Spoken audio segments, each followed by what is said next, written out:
Baik, assalamualaikum warahmatullahi wabarakatuh. Halo semuanya, perkenalkan nama saya Andi Alfiansyah dengan NIM 231011089.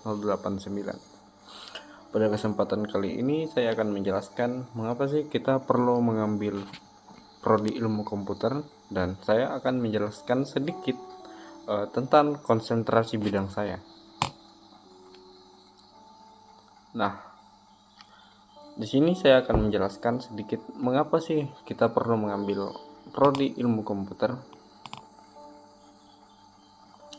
Alasan saya mengambil ilmu komputer karena saya tertarik memahami bagaimana sistem digital bekerja, dimulai dari awal pemrogramannya, struktur data, jaringan, hingga integrasi perangkat keras dan perangkat lunak.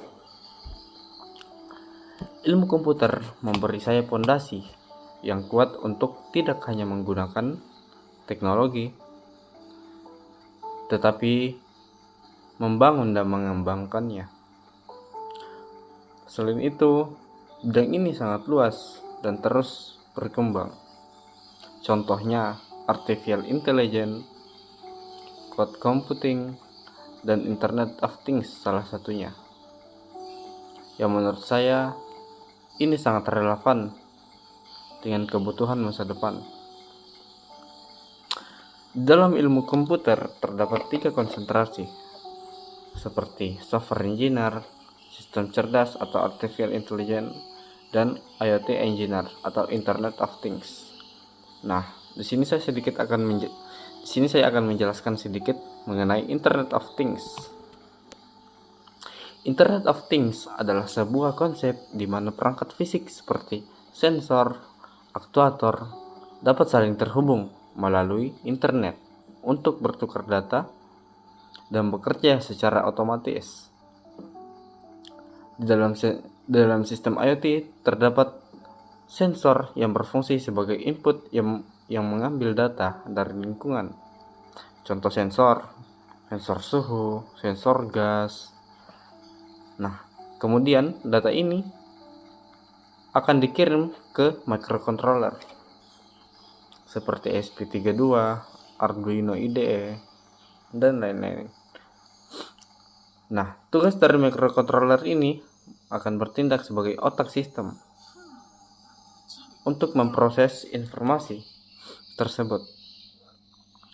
Setelah diproses, microcontroller atau otak komputer ini dapat mengirim data ke internet atau ke cloud menggunakan protokol.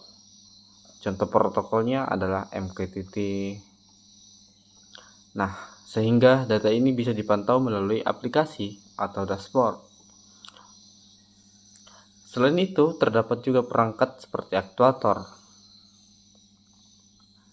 Nah, perangkat aktuator ini yaitu komponen output seperti LED, relay, atau motor servo yang menjalankan aksi berdasarkan kondisi tertentu. Dengan cara ini, IoT memungkinkan sistem bekerja secara otomatis dan real time berdasarkan data dari lingkungan. Nah, keterikatan saya pada IoT ini muncul pada saat saya melihat potensi besar dari penggabungan dunia fisik dan digital.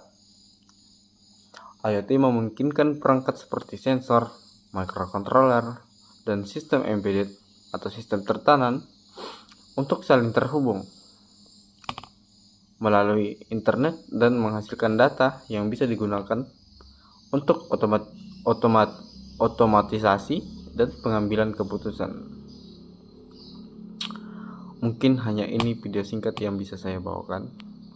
Kurang lebihnya mohon dimaafkan.